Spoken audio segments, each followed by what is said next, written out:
Allow me to introduce to you the only tag team partner Shawn Michaels is going to have here tonight. He has many names. Let's try. He's the Holy Roller. He's the hipster from heaven. He's the man upstairs from the kingdom of heaven. Please welcome. Baby, I've been waiting. God. I've been waiting night and day. I think he's some kind of darky.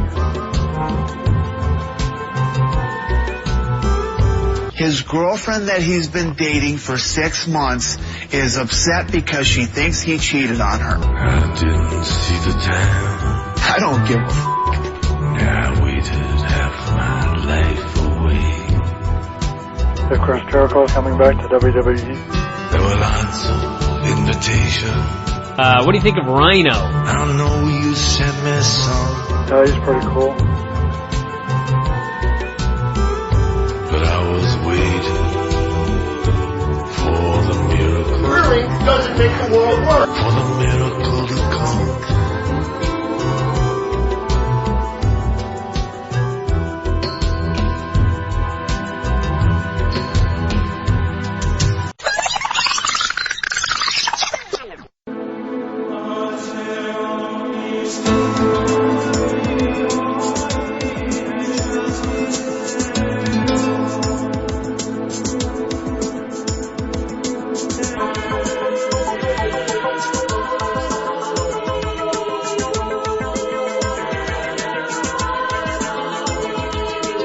Vince was backstage with the product of his semen, and he was talking about how he could do anything the Lord could do. And he poured water on the ground, and he walked on it. He said he was walking on water. And then he produced a loaf and a fish, and he said, "Watch this." And he threw them off screen, and nothing happened. And I thought, well, that was stupid. So then he starts talking some more, and all of a sudden, all these fishes start flying at him in loaves. They had multiplied. They just lobbed them at him. And Vince was at his most completely wacky. I mean, this was a wacky lucha skit, if ever I've seen one. Just the idea that... The thing with the God storyline that I learned tonight is Vince was never going to do the Invisible Man gimmick. When he had the magic and the post exploding, he had a logical explanation for it. The pyro went off at the wrong time. A fuse blew. Sure, a fuse blew, and I fired the man for it. He wanted to make sure that this was grounded in reality, this God storyline. So I could just imagine Vince in a room with about 16 members of the office standing there with fishes and loaves of bread that he had time to throw at him during this skit. And that brings me such joy to think of such things. So, which also begs the point, why is the God storyline taken seriously with no magic, whereas Kane's fucking hearing voices and Undertaker can call lightning from the sky? That's a different subject for a different day. But regardless, so Vince is all crazy and he walks off and struts off the screen, and Shane looks down and his waters turn to wine. Bum, bum, bum. Yes. Oh, yes. The Lord. The Lord was apparently there. So they came out for the match. Vince and Shawn came out first. Vince said, "I'd like to introduce God." And the Lord's music played. And I don't know exactly what the Lord's music was, but it was very similar to our theremin demo that we always use. It's a very heavenly song. You know, just kind of think of it, this sound a lot like this more harpless theremin, but... Go on. What's happening? The sound's fading out, but... Oh, I'm just leaving it low so we can still talk while we introduce God's debut. So yes, that music played, and there was a brief shot of clouds on the entrance video, and then a spotlight shone down on the entrance ramp where God was, but we couldn't see him. I'm wondering if the next WWE entrance music DVD is going to have God. Yeah. I don't know. But there was a spotlight shining down on the ramp, and Vince goes, "Here's God." And the spotlight followed, in fact, the Invisible Man towards the ring. And Vince said, "Hold on a second. I can't have this music. Stop this music." He said he wanted something better. And I don't think I have anything on this drop board that even remotely... I guess this might be the closest. triple fucking H. There was this wacky song playing in the background. That's about as close as you're going to Sure. get, yeah. And Vince starts jibber-jabbering and walking around. I wish we had a webcam right now so you could see me dancing here at the desk. Vince would love it. And he's dancing and bebopping around the ring, and the spotlight comes up the stairs. And triple. That was annoying. So finally, Shawn just interrupts. He's had enough of God. Vince, I guess, had cut some sort of promo on God. I can't remember what the hell it was. But God snuck up behind him at one point. That's right. The spotlight appeared in the corner behind Vince, and Vince was annoyed, and he wanted the ref to check God for weapons. That's right. And then changed his mind and said, whenever you've got God, you bring it. That's right. So the match starts, and Shawn runs down, of course, and it's, this is what he said. Vince goes, God, you can use anything you want because this is going to be a no DQ, no count out, no holds barred match. So, of course, they immediately start brawling all over the ringside area. They brawl up the ramp. They're fighting up there. They're teasing going off the edge. Shawn ends up throwing Shane's head into part of the stage and then giving Vince a high cross. They go off the stage and through a table. The most dangerous part about it was I think Shawn hit his face on the table on the way down. It was a very safe bump, but Vince sold it like he had expired. Shawn went up and immediately got whacked with a chair from Shane, gigged like a mother. Not like a motherfucker. That was saved for later on. Later, yeah. Sure. He gigged like a mother, and they fought down to the ring. It was Shawn versus Shane for a while, which was fine. Vince ended up stumbling back, and then he waited in the corner for the tag. He wanted to make sure he was obeying the rules of professional wrestling here during this match with the Lord. So, this, that, and the other thing occurred. Shawn made his big comeback. Vince can't do a thing. I mean, this was the worst flying forearm I've ever seen in my life. It was almost all Vince's fault. Shawn ended up super kicking both of them, set up 2 tables in the ring, put them on the tables. You're forgetting a key point here before the comeback. Vince was beating up Shawn, and he turned to the corner and That's right. taunted God. He did. Taunted God and dared him to get in the ring, but then Vince turned and watched as he let us all know, he had the microphone, and he let us all know that God had walked out on Shawn. God bailed. God was a coward. He was a chicken. He was a chicken. You're right. Yeah. So Shawn's partner God walked out on him. Yep. God forsake Shawn Michaels. Forsook? God utterly forsake him. He did not smite him, but he did forsake him. Yes. But so anyway, Shawn made his own comeback, and as we were saying, he laid both McMahons out on tables and climbed this huge Horkin ladder. This ladder was, here's what it was at least double the size of Shawn, who's a 6-foot-tall man. I'd say it was 14 feet. It was a big effing ladder. It almost went corner to corner, and a WWE ring is 20 feet, so it was big. Yeah. So he climbed up onto this damn thing, and he was going to do a big elbow or a splash onto both guys. And as we're watching this, all of a sudden Shawn just turns around the other way, like maybe he's thinking he's going to walk up backwards and do a moonsault instead, and then he just jumped off towards the floor. Yeah. And I thought he committed suicide. Over the top, before, yeah. Yeah. I thought he decided to kill himself on pay-per-view. That's what I thought as well. It turned out the entire Spirit Squad had come out. And think about this. The people were so excited to see Vince and Shane go through a table that they apparently did not see the Spirit Squad come out. Because nobody looked to the back, nobody booed or reacted. They were all totally into Shawn getting ready to come off this ladder. So anyway, he came off and landed on all the Spirit Squad and laid them all out. Thankfully, they all caught him because this was insane. If ever there was a time for 5 men to catch one, this was it. This was 14 foot off a ladder on a ring that's probably 4 feet high. So you're looking at an 18-foot drop. Yeah. Legit. By a guy in his late 30s with a bad back. No, he's 40 now. Oh, is he now 40? Oh, yes. Oh, happy birthday, Shawn. I'm glad you're still alive. This was insane. So he came off this damn ladder on all of them. They put the boots to him. They threw him in the ring.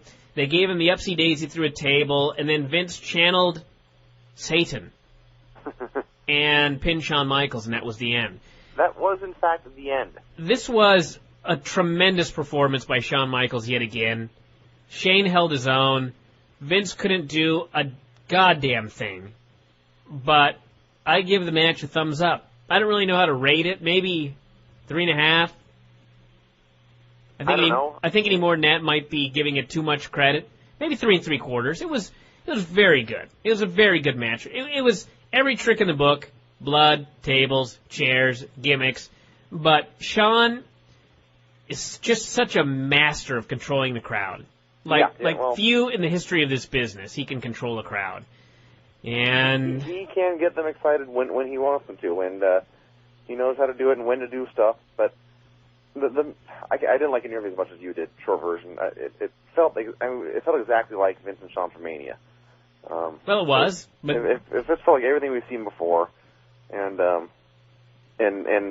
mostly I was looking forward. Like I said, I thought God was going to show up and there would be a wacky special effect, and when there wasn't one, and Vince just won, and that was the end of the whole match, and assumably the whole storyline. Hell no, this ain't the end of the storyline. Well, I hope you're right, because I felt ripped off not just for this match, but for the whole past month that I've been paying attention to this. Oh no, this is just another. There's no way they do the storyline and Shawn loses in the end. The whole idea here was Vince wants bragging rights for beating God. That was part of the story here. We may get the special effect tomorrow or at the next pay-per-view. He may still get struck by lightning. Oh, then they would redeem themselves, but he got the heat on God, Vince. Yeah. There's more to come. Okay, good. Because I was not convinced of that, so I'm happy to hear that that's going to happen. I see no way that they could possibly not. It's going on from here, but. Have you ever wanted to reenact some of your favorite Iron Sheik moments? You asked me excellent question. Well, probably not, but now you can. Break his back, make him humble, and then fuck his ass. That's right. With this incredible Iron Sheik action figure, you can relive some of the Sheik's greatest moments. You come in the locker room phony, hug me, kiss me. Go hog wild and ramble incoherently, just like the Sheik did at the Hall of Fame ceremony. I tell you, are you the Alan General or Rosie? Are you Rosie O'Donnell? Are you Latvia?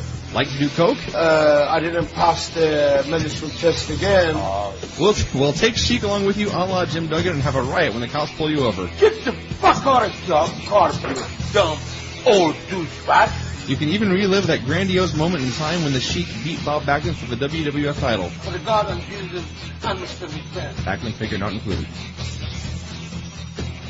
When the hell did you do that, Vince? I have vague memories of someone sending an email, and that's what they wanted their shout-out to be, with me reading a script for the Iron Sheik action figure commercial. And what a horrible, horrible job of reading the script I did. You were a fountain of charisma right there. Oh, my God. So anyway, that was Ohio Valley. Shut up! Let's go to SmackDown. I don't need to hear any more of you crying. Sorry, I won't jump in anymore. SmackDown. I'll wait for the speak sign. Fuck. I give you the speak. Can I just get a speak drop here? I need to get like. You need a big booming voice echoing, going speak. Actually, I've got a great. Here's the new. When you hear this, I want you to speak. Okay. That means it's your cue to talk. All right. I love Great Khali. He's a great man. I'm not in USA. That was actually even better. Listen to a whole promo from the great Khali. I'm not in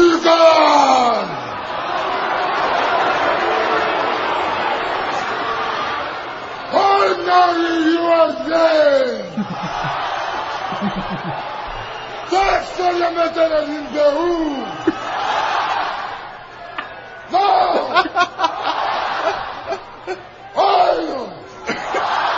Rigata King! This! Khali! Yeah! Intimidating. Terrifying. I don't know what he said. I'm so happy they signed him. The only thing I got out of it was... I'm not in USA!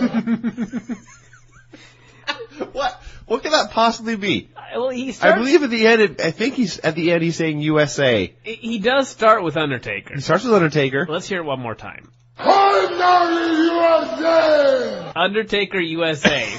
I guess so.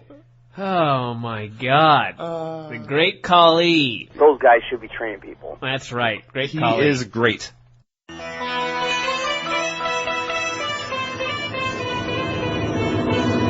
Just couldn't handle the loneliness anymore. I never expected to just get the great Khali naked. What? I want you to blow me.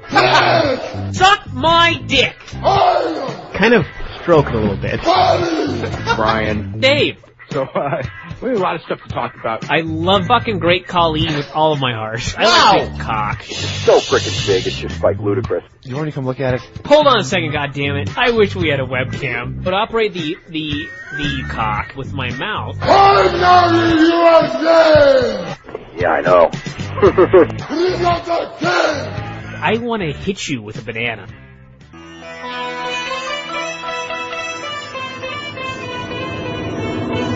I'm not the king! I got my 2x4. I got the American flag.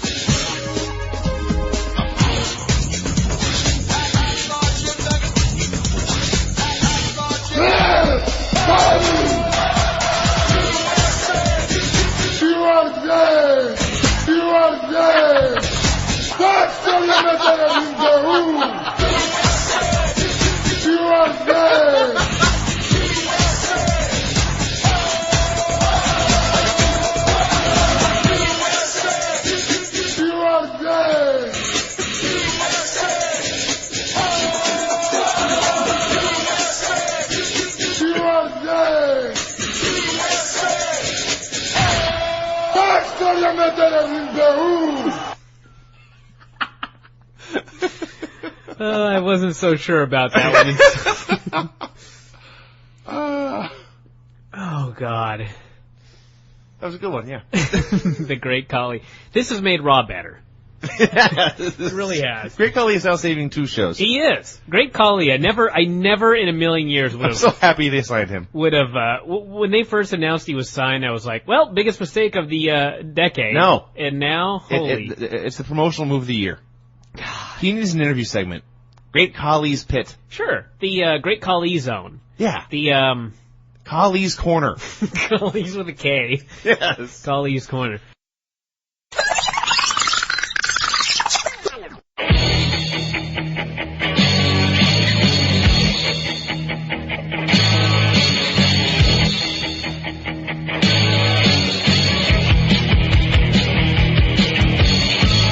Where's your ass? I didn't have an ass. That's the ultimate. I know that is in fact Warrior. That's the Warrior. I listened to that and I laughed all night long because I couldn't figure out what the hell he was talking about. He has no ass? Where's your ass? I didn't have an ass. The hell does that even mean? Did you go? I actually watched the speech, so I don't know. You watched the whole speech? Yes. You watched the entire hour-long speech? At about 10 minutes of time over the course of a month, yes. Oh my God, what a geek. Hey, someone had to get the drop. No, the guy is idiotic. Idiotic. And? Well, you see, when he was young, he was very skinny. And his one of his parents used to mock him and say, "Where's your ass?" Because he was so skinny, he had no ass. And so then he started doing squats, and he got an ass. That's the story. That's the story. You watched the entire hour-long Ultimate Warrior speech from the University of Connecticut. Yeah. What are you smoking? That's the most ridiculous thing I've ever heard of. Well, do you have a report on it? No, that hasn't already been covered in detail. He's insane. What do you mean in detail? I know nothing about this except these drops we've got tonight. He did a speech, it was like last summer, it was a long time ago. At the university. Yeah, it's a hell of a long time ago. Well, yeah, you're acting like this happened over the weekend or something. Have we ever discussed the Ultimate Warrior speech at the University of Connecticut or wherever the hell it was on this show? No, we have not. Then it is fucking new, so talk about it. Okay, well, he made a speech.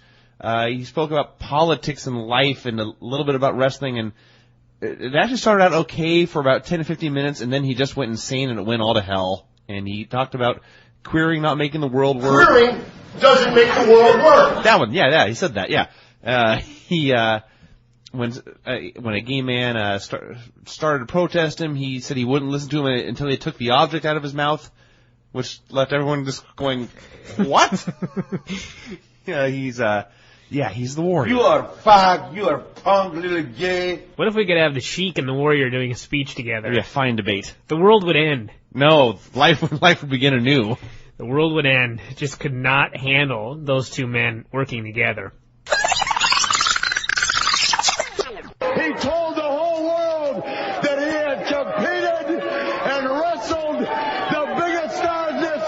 I think people that don't read a lot of history don't understand that shit just keeps happening over and over again. And then you look over in the championship side of the room, you got Dom Perignon, you got Sex, and you got World Championships. You got the Horsemen. The history of the world is just war and conquest and shit like that. You were there and you loved it, baby. Pretty much, yeah. You loved it. Now you want back in. Pretty much, yeah. 396 pounds. There's a man that stands 400 pounds to death. Pretty much, yeah. Well, baby, there's no way. And in closing, Mr. Perfect and I have one last surprise at WrestleMania. Women hate being called fat. Right here in front of the whole world. Slick Rick is calling you fat soul. Woo! Woo! Woo! I don't know. I don't really understand it, but goddamn it, it's Crazy Flair being Crazy Flair. All I can tell you is a man named YetiFish.org, who may have been drinking, created that drop, and it's called Flair Calls Vinny Fat. Hey, now. Yeah. Wow. That was a hell of a little... Not nice. He also called me a woman, apparently. I don't know what that was, but that made me smile. So what the hell can you do?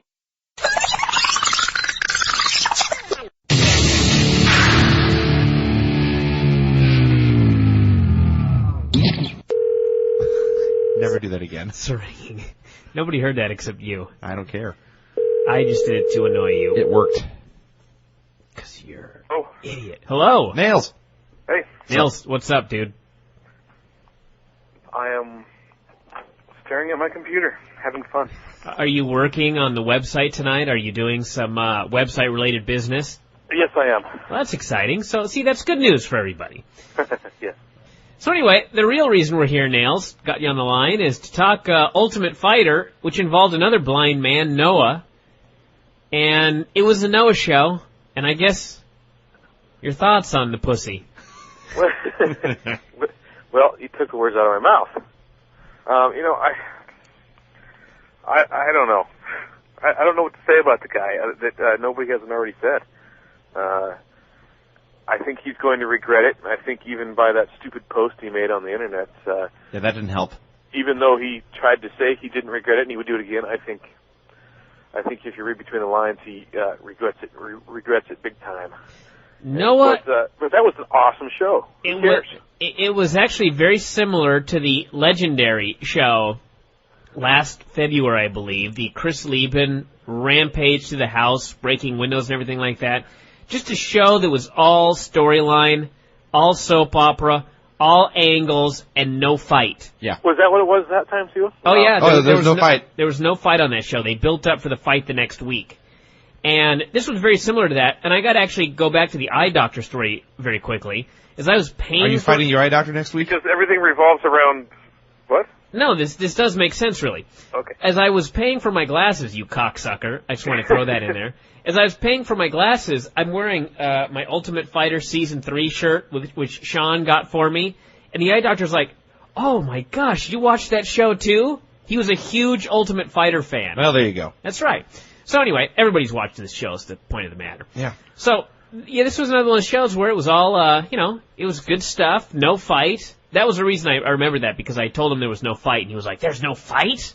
And I said, don't worry, you'll like the show. Yeah. Because there was no fight, and it was just great. It was guys, they introduced us to Danny, the strange little... Who supposedly has been in this house for a month and no one has seen him? He's a mystery Hispanic. Yes. Much like the one on Raw. I don't think he's Hispanic, but anyway. I think he is, isn't he? Isn't it like a Biddy his last name? Nails? I think he's some kind of darky. Oh my... How about that? Jesus Well... Christ. What can you say? If this show could be thrown off the air, it would be thrown off the air right now. Holy God. Oh, God. Just exercising his First Amendment rights, that's he all. is, in fact, Some kind... He's He's not Caucasian. He's a foreigner. He is not African. He's somewhere in the middle. He is he's a non-whitey. I will say that. I'm guessing Arab. Anyway, a mystery envelope showed up for young Noah. And Noah took it to the bathroom, and he came out of the bathroom, and everybody said, is everything all right? And he sort of blew them off. And everybody thought the worst. Did his parents die? Was there a horrible car accident? What awful thing happened in the life of Noah?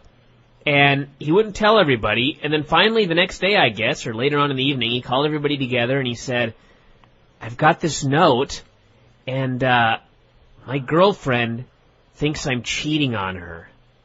And I may have to leave the house.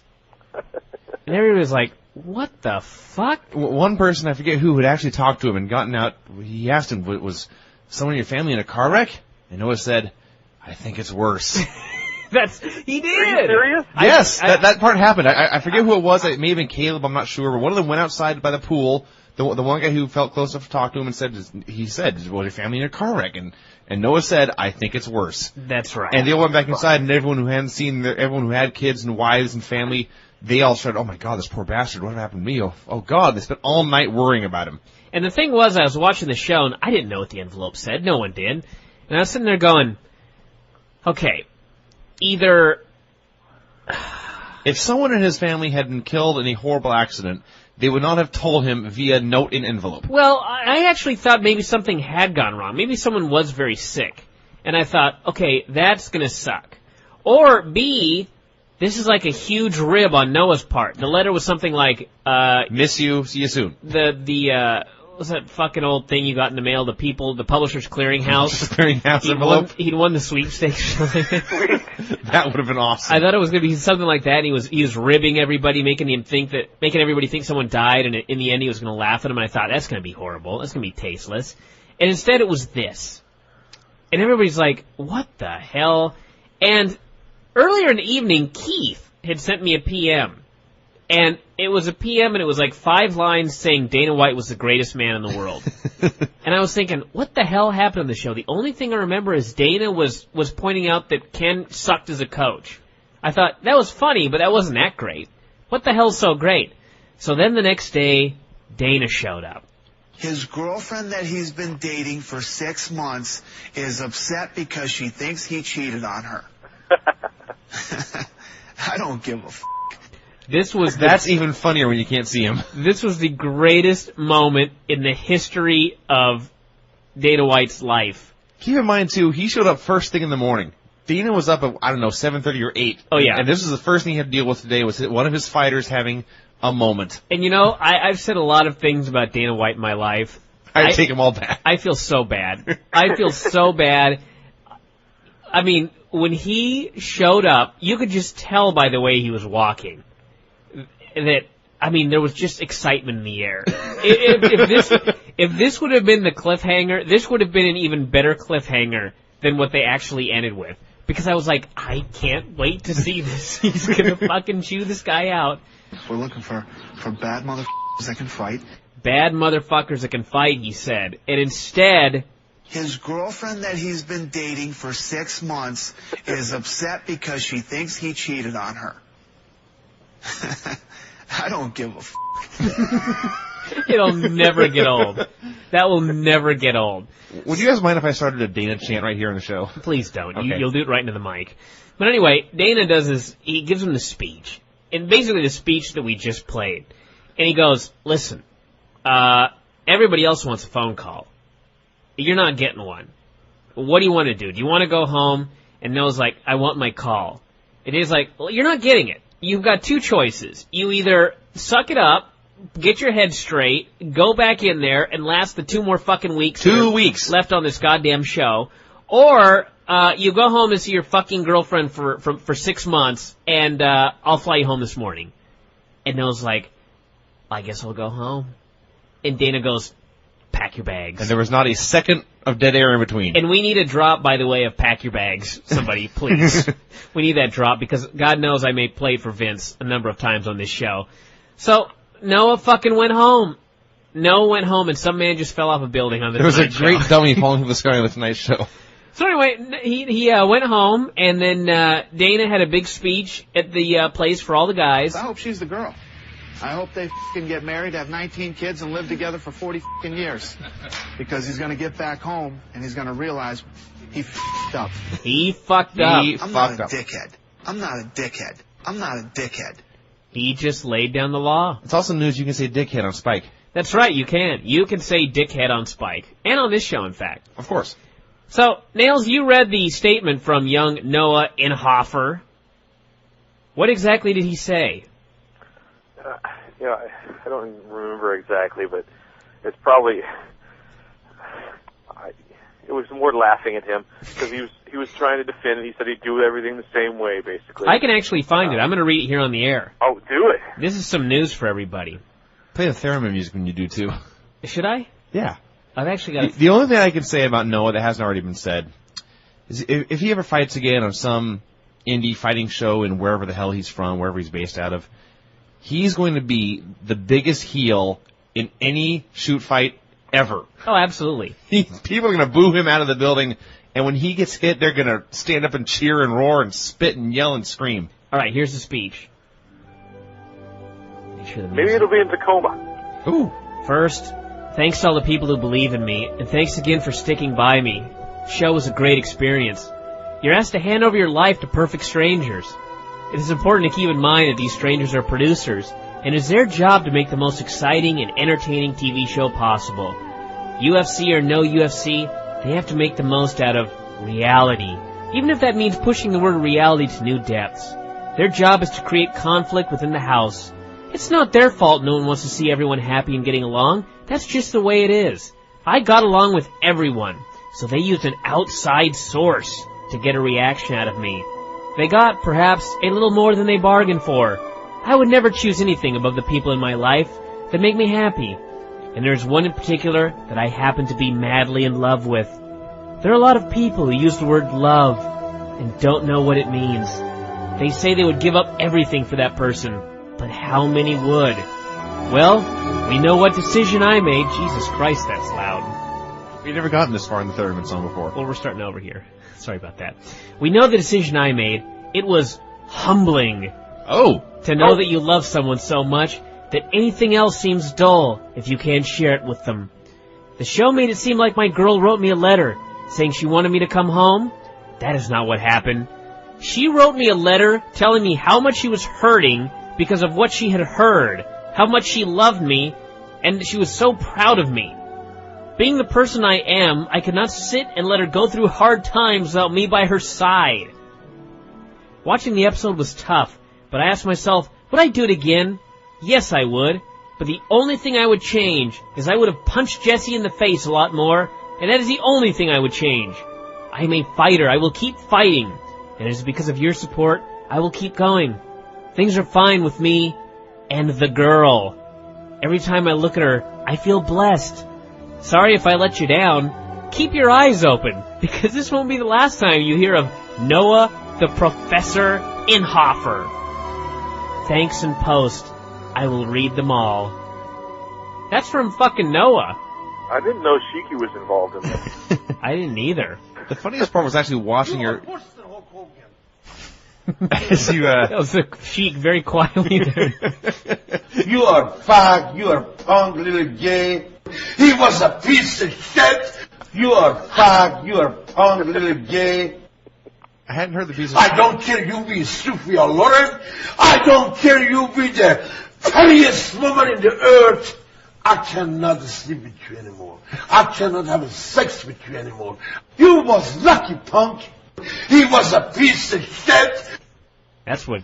Wow. That's what Shiki thinks. I never respect the gay. I never respect the fag. I didn't get involved with the too many gay people like Pat Patterson and whatever, Steve Lombardi. Mm-hmm.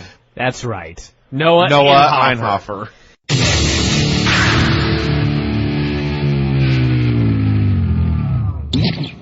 This is, I believe this involves Dana White from a recent radio appearance. Who is this? Who is this? Who is this?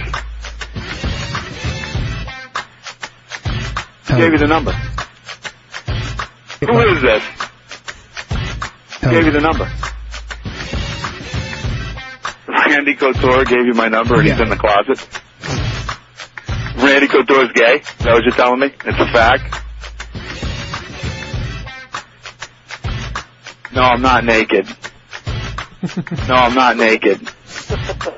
No, I'm not naked. That's Playgirl. You ever look at Playboy, asshole? It's girls, not guys. Whoa, wow. Randy Couture's gay? Is that what you're telling me? It's a fact? Do me a favor. Lose the phone number and don't ever call me again.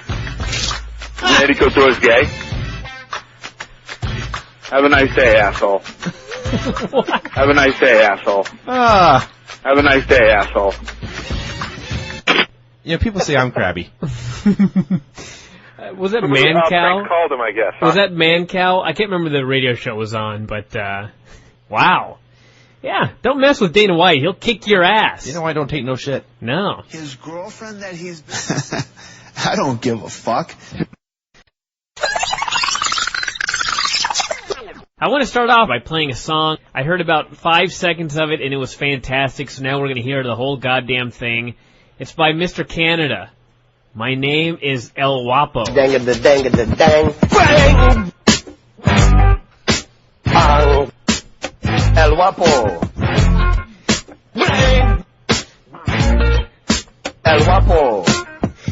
He tried to kill me, so I gotta return the favor. I believe in 2 eyes for an eye. Gonna bounce his head on the table 10 times. Oh, don't you ever do this. Smack his face. Ow! Knee to the face. Bang! Bang! Bang! I'm sorry, sir, but I'm gonna break your leg. Okay, I'm sorry.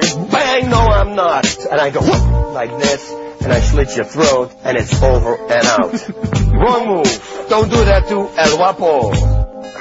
Bang! Bang! El Guapo. Okay. That's the best song we've ever had. That is the best one ever. Erase the rest.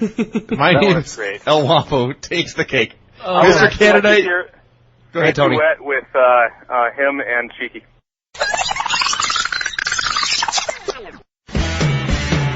Hello? I love you, won't you tell me your name? This is Ian. I've just got another email from Ian Richards. Okay. Ian, for those of you that don't know, meaning all of you. Everyone except you and me, I think. This is an ECW segment right here.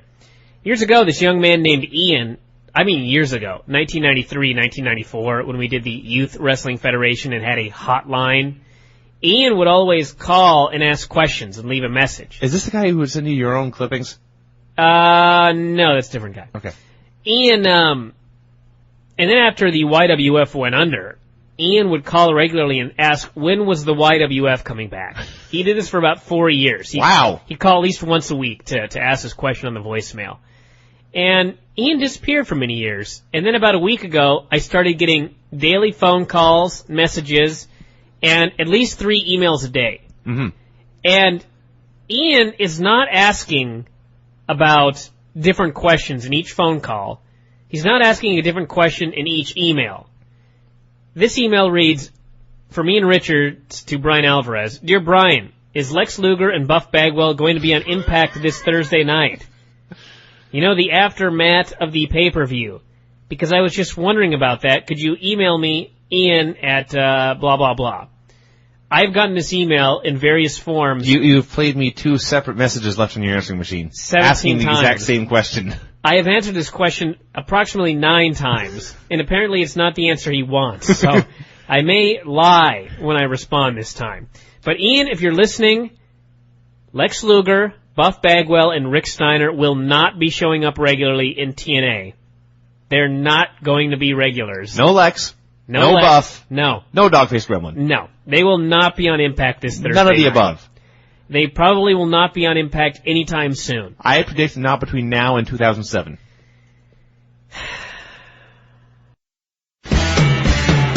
Hello? I love you, won't you tell me your name? This is Ian.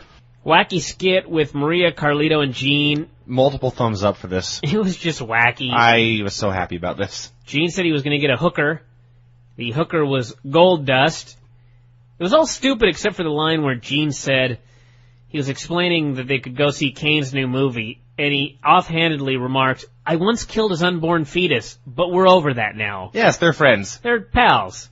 So you're glossing over a lot of stuff here. Gene standing backstage, all dapper in his suit and tie, or shirt and tie, with his long beard in rubber bands or braids, whatever the hell that is. And then when he saw his showgirl had arrived, he took time to apply a breath strip. Yes. Oh Christ! Someone's calling.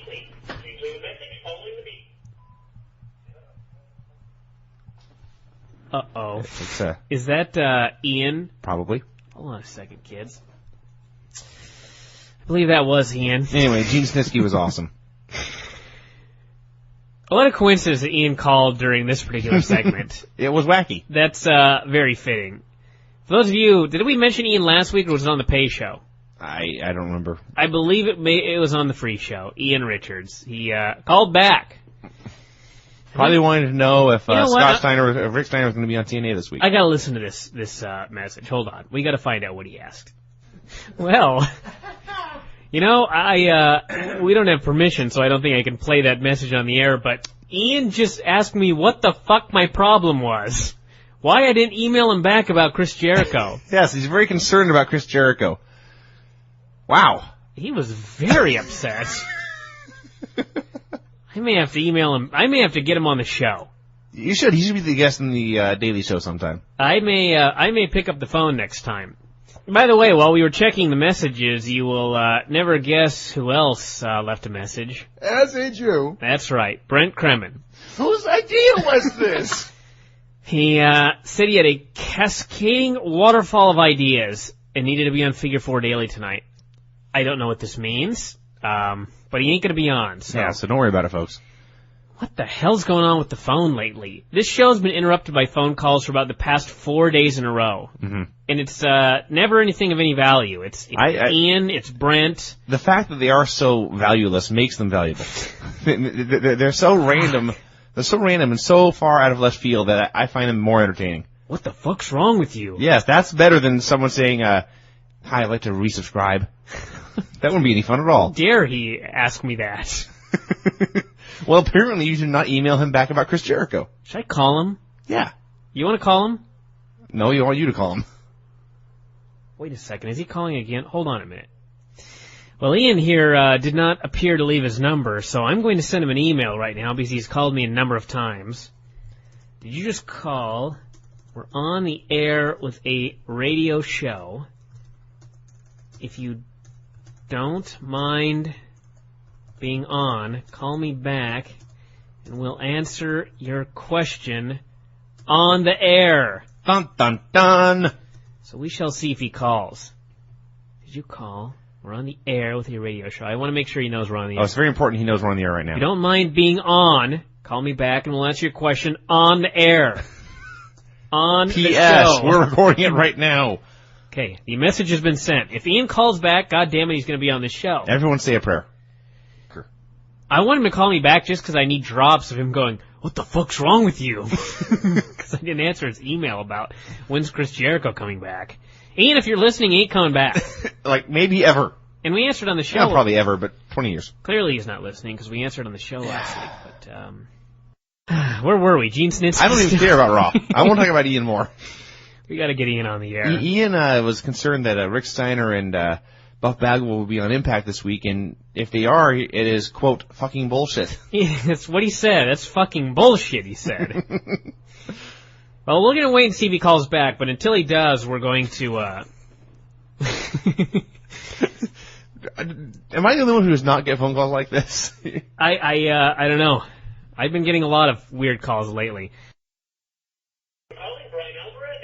Alright, if he doesn't speak into the machine, I'm going to kill him.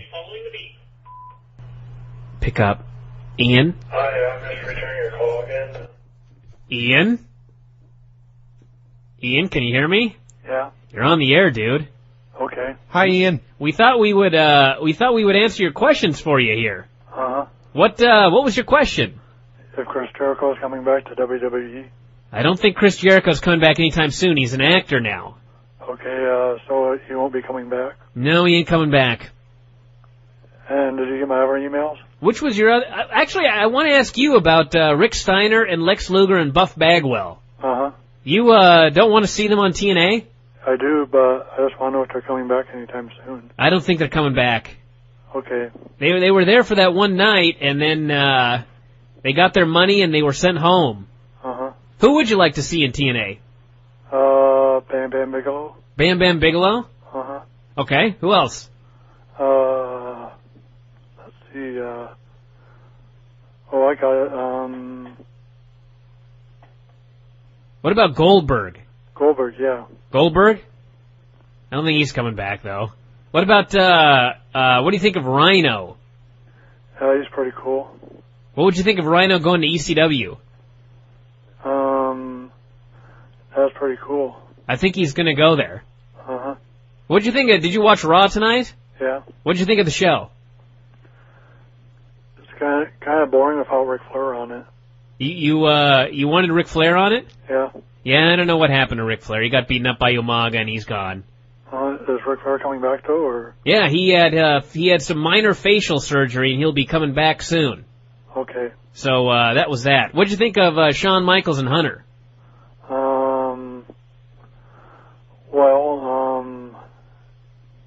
That was pretty scary looking on there, where Shawn Michaels got his foot in the chair. That's right. Do you think they're gonna reform DX? I hope so. Who else, if you had to pick a third man for DX, who would you pick? If I picked a third man, that's a tough question. Any guy on the Raw roster for the third man of DX?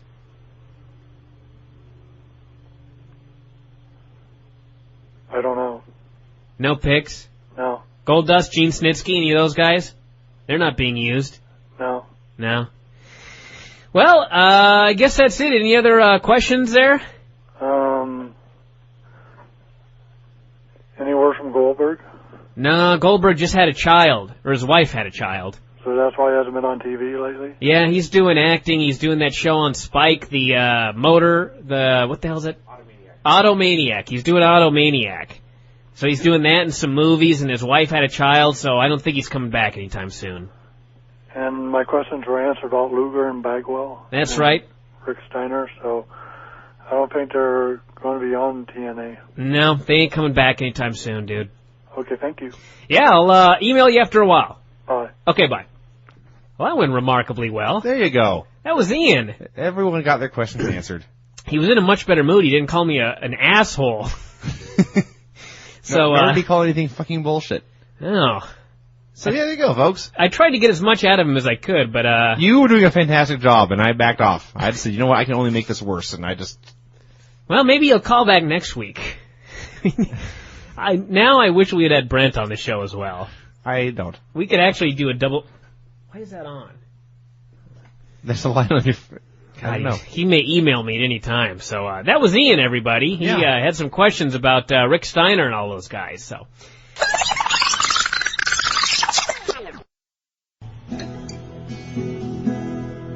My girl, don't lie to me. Is that you playing guitar? Tell me where did you sleep last night? This is unplugged. In the pine. Dr. Keith unplugged. Where the sun don't ever shine. And I will shiver he's the freestyling night through. My girl, where will you go? I'm going where Vincent Verheight blows. Hey! That's right. That's not funny. That's hilarious. It's not funny. In the pines, where the PPH don't ever shine, I will shiver the whole Semper Vivi through. That was a beautiful song right there. I like the Owapo one better. I like the fact that he made fun of you in the middle of it. For no uncalled for. It was not uncalled for. That was good stuff. We need to make we need to make an unplugged CD that we could sell in the store. Sure. We've got that one. We've got This song will not work unplugged.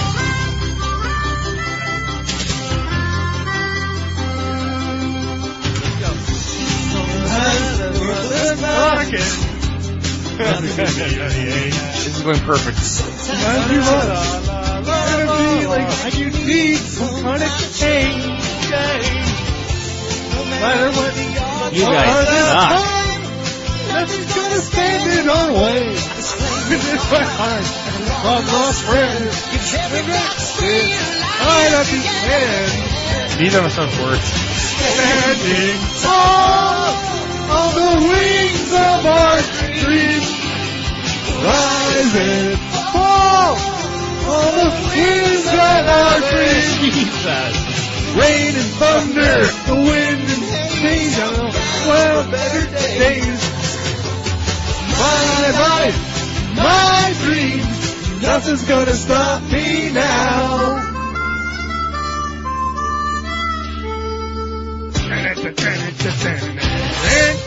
Whose idea was this? You guys That suck. was our idea. Jesus. Our song blew your song out of the water.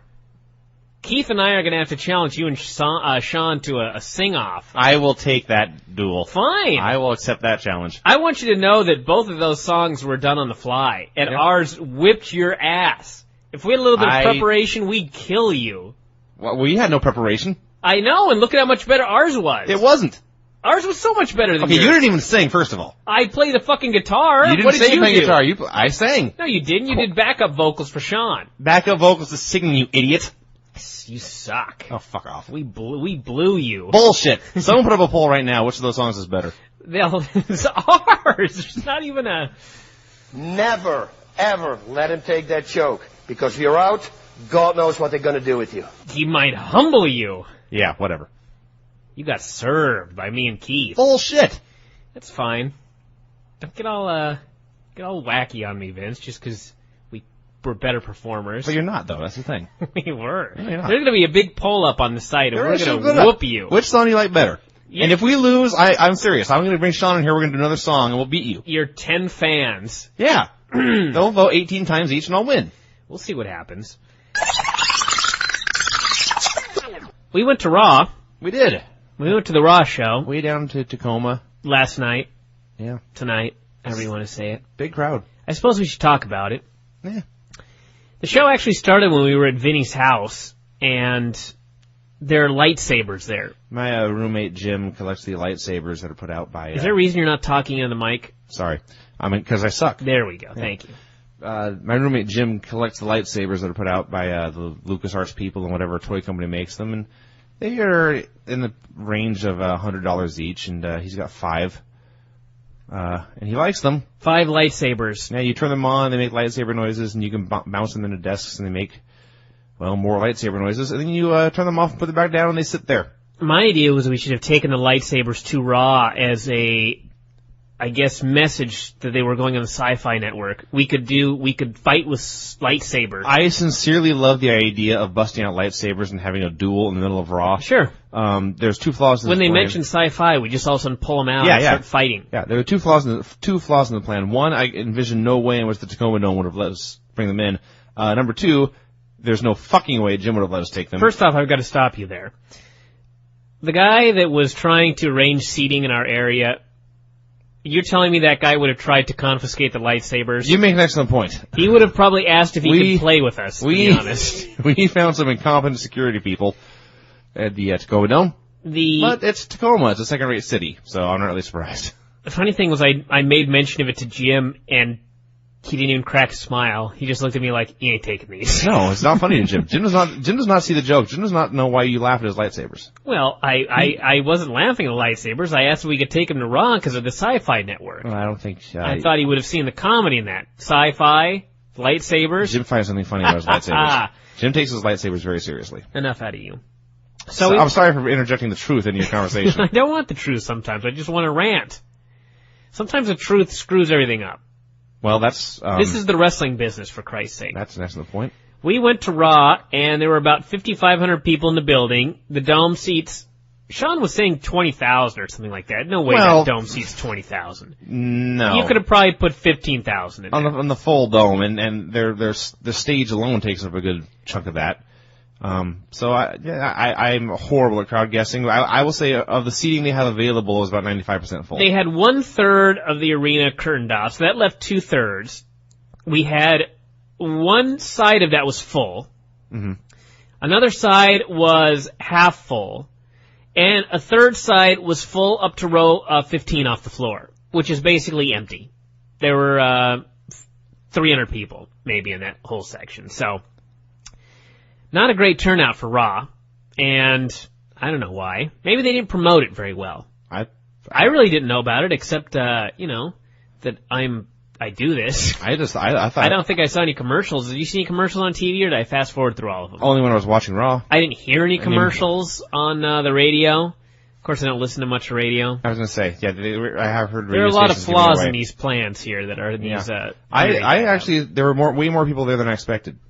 So we sat in a section where we had to move about 16 times for various reasons. A lot of people... A lot of stupid people in this world. Well, we started off, we were basically, if Hunter Hearst Helmsley had come out for his entrance and had turned immediately to his right and ran off stage and jumped, he would have landed in our seats. That's where we started. And we were like, there's a crane in our way, we can't really see the ring, and we can't really see the screen that good. Let's just move. So we just moved down the row. We stayed in the same row, we just moved down about, 15 seats or so. And we were there, and it was crowded, but there were empty seats there. There was the row in front of us, about 10 seats were vacant. There was 2 more seats to our side that were vacant. So eventually someone showed up, and they, of course, had tickets for the seats we were in at the time. But keep in mind there was a dozen or so empty seats in the vicinity. Oh, no, they wanted their seats. They felt entitled to these particular seats, and they were not going to sit anywhere else. They couldn't even seat a row closer when there were 18 extra seats. No, they couldn't move closer, no. So so they had to sit in the seats we were in. So we moved 2 seats to the left, and we stayed there for a while. Now, here's the worst part. The worst part was there was this lady behind us who we'll skip ahead to that part. She was sitting in her seat, and 2 people came up and claimed they had 6 seats altogether, and she was in one of them. And mind you, they had their tickets that proved that they did in fact have these 6 seats. Mm-hmm. Well, she claimed that she had that seat, but she didn't have her ticket. Her son was somewhere else with the tickets. So she had no proof that she should be sitting there. The other people actually had proof that they should be sitting there, and this ended up becoming an issue, because the security guard took her word for it. Yes, the security guard, as we mentioned, was not too good at his job, I guess is the best way to put it. He couldn't just say, can you move down 1 row? He couldn't just say, Miss, we don't have your ticket. You're going to have to move. We have their tickets. This became an issue, and finally I was just like, you know what? Let's just get the fuck out of here. We did eventually just clear out of that zone after about 3 moves within that area. So like I said, the whole area was curtained off from row 15 up, and we were in row 7. So really, we moved 7 rows higher and pulled back the tarp because we sat in a tarped off section. There was a giant tarp over about 3 million seats. We pulled the tarp up and sat down there. And this actually led to the best comment all evening. Later on, when 2 guys showed up and were sitting behind us, literally sitting on the tarp. And one of them made the comment, they were talking about getting tickets and how tickets were $20 and that sort of thing, and how they'd gone fast, and he goes, yeah, look at how fast this place sold out. And I was like, not only can you look around and see this place is not in fact sold out, you are sitting in a curtained off area on row 17. Yeah. And you have determined that this building is sold out. This was the type of people we were sitting with. This is Tacoma. This particular evening. We saw people, way too many visible tattoos. We saw a lot of mullets. I didn't mind any of that. We saw. I minded the outright stupidity. We saw the fat lady with the belly shirt that had her belly actually hanging out below the shirt. We saw a lot of stupidity. We saw the security guard who, at one of the points where we were in the wrong seats, he came to me and said, and this is a virtually direct quote, "You guys are in the wrong seats, but I don't want to move you." No, that's not what he said. He comes over and he looks at me and he goes, "Do you guys have tickets for this area?" And we're like sitting on the tarp. So I'm thinking... Oh, that was later, yeah. I was thinking, yeah, my ticket just says tarp. I'm like, no, we don't have tickets. And he looks at me like he's about to ask me to move. And then he looks down the row and he sees that there are people sitting on the tarp all the way down. And he just, this defeated look, and there's just kind of a sigh, and he goes, you're all here. And he just turned around and walked away. Yeah, that was like, up there. I'm finished. Before that point, down below, the guy actually said, I'm supposed to meet you guys, but I don't want it. This is what we were dealing with. Then Charlie Haas faced John Williams, and my God, did this fucking match kill the crowd. Yeah, when I said earlier the opener had main event heat, it was all gone. The highlight of this was a black fellow about 2 rows in front of us turns to security guy and just goes, hey, tell Vince this match sucks. He wanted this man to actually go back and give this message personally to Vince McMahon. Mr. McMahon, this match, it sucks. And when the security guard did not jump on it, he made the request again, as if perhaps the man had not heard him. Yes. So he was not down with this. It sucked. Charlie Haas, I don't know, the poor guy. He's got an uphill battle ahead of him. Yeah.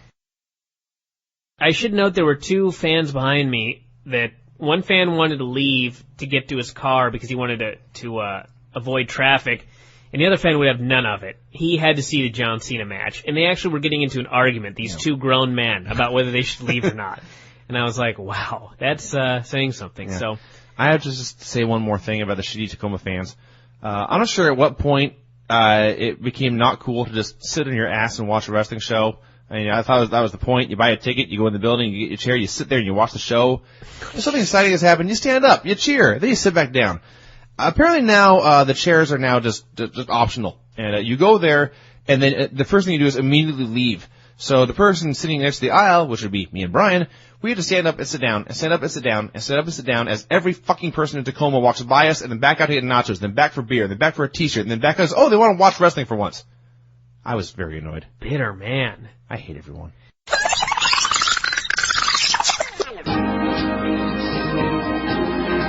This is new.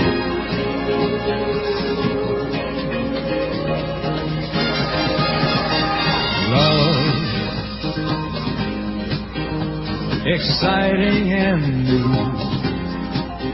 Better not be just people love Boat theme. At some point there should be a drop in here. We're expecting you. I'm fine just listening. It was our first time. It was our first time. Yes. So, I want you to blow me. No. Suck my dick! Okay. Well, perhaps it should have just been the Love Boat. Life's sweetest reward. Sean whispered something in Vince's ear, and Vince said, well, if you want to say something, you might as well say it over the mic and let everybody hear it. I plead the Fifth Amendment. Let it flow. It floats back to you. It's gone. The flame is gone. The fire is out. Smack your boots. Thank God for the Iron Sheet. Soon we'll be making another run. The Love Boat promises something for everyone. And then you moved, and there was Pamela, and I was really just taken off guard. And that's a lot to make me feel that way about a woman. And they get hotter as you go down. They really do. They really do. Whoa. Wow.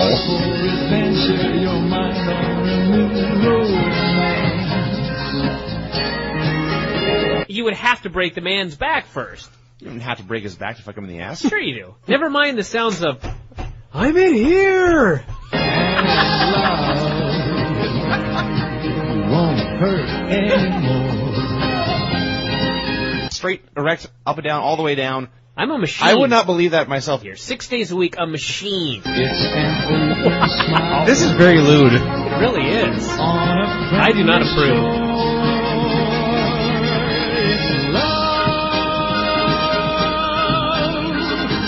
I love Rochelle. I was a late bloomer. She had it very, very young. You may blow me now, Vince. No, thank you. Rochelle, I have no idea. Pure shit. Wow. You know, it's something brought back the Love Boat. No, it's not. Can you see Wayne Brady as Gopher? Haven't they brought the Love Boat back about 18 times? Actually, they did, and Nash and Goldberg were on it. So, Jesus Christ.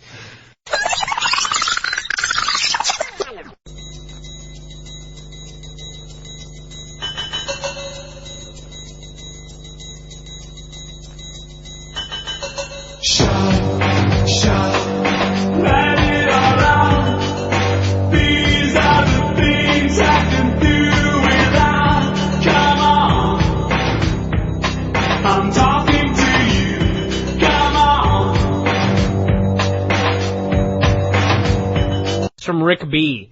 Well, after sucking off the teat of the free shows and feeling like the bird that picks the ticks off the back of the rhinos, I This is decided the best to shout-out ever. join the Empire. In 1 week, I made the very wise decision to sign up for a membership and purchase a soon-to-be collector's item, Vinny Thong. No way. Yes. We sold one. Sold 2. And one we sold was a medium. Oh. I don't know what that means, but that worries me. I still haven't decided exactly what to do with the thong yet. Do I have my significant other break off with her razor and give Vinny a Snoop Dogg-like afro? Or do I wait for the day when Vinny hires a lawyer that got the shout-out last week to sue God for malpractice and then cash in on his notoriety and sell it on eBay? Either way, I will be receiving a bit of priceless merchandise that will one day probably end up being used to clean up some bodily fluid. Thanks again for entertaining me on my long commute to work. Vinny, I was just kidding. If there was anyone's picture I would like rubbing against my young wife's crotch, it would have to be yours.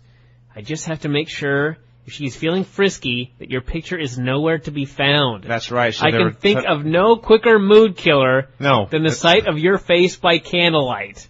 That's from Rick B. If she sees my face in the right moment, she'll leave him forever. Final one today.